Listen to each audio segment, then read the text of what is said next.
Кант агросервис СЗТ болып аталат, біздің шаруа қожалығымыздың аты.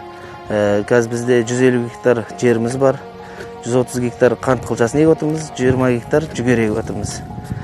Қант қылшасы Ардан деген тұқымын алып егіп отырмыз. Германский тұқым Ардан деген. Қазіргі таңға 100 гектарымыз себіліп болды.